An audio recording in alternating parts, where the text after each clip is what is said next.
మనదే మినీ ప్రపంచం అన్నటువంటి వార్తని హైలైట్ చేసింది.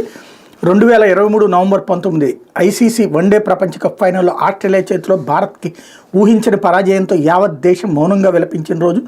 వన్డేలో captain Rohit Sharma, star batter Virat Kohli శాఖ ముగిసిందనుకున్న సందర్భం. 2025 మార్చి 9 ఐసీసీ ఛాంపియన్స్ ట్రోఫీలో భారత్ మూడోసారి విజేతగా నిలిచిన రోజు.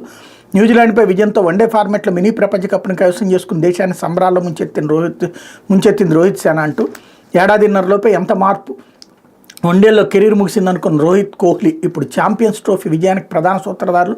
నెమ్మదిగా ఉన్న పిచ్చులపై కోహ్లీ తన అనుభవాన్ని అంతా రంగరించి కీలక ఇన్నింగ్సులతో ఆకట్టుకుని ఫైనల్కి చేర్చగా టోర్నీ ఆశాంతం అద్భుతమైన నాయకత్వ పట్టి ప్రదర్శించడమే కాక తుదిపోరులో కెప్టెన్ ఇన్నింగ్స్తో అదరగొట్టాడు. రోహిత్ ఇక జట్టులోని ప్రతి ఆటగాడు టోర్నీలో చక్కటి ప్రదర్శన చేసి విజయాల్లో కీలక పాత్ర పోషించాడు. భారత్కి ఇది మూడో ఛాంపియన్స్ ట్రోఫీ. అత్యధిక సార్లు ఈ ట్రోఫీని గెలిచిన జట్టు భారతే. ఆస్ట్రేలియా 2006, 2009 రెండో స్థానంలో ఉంది. 2002లో శ్రీలంకతో కలిసి ఉమ్మడి విజేతగా నిలిచిన టీమిండియా 2013లో ఇంగ్లాండ్ ఓడించి టైటిల్ సాధించింది.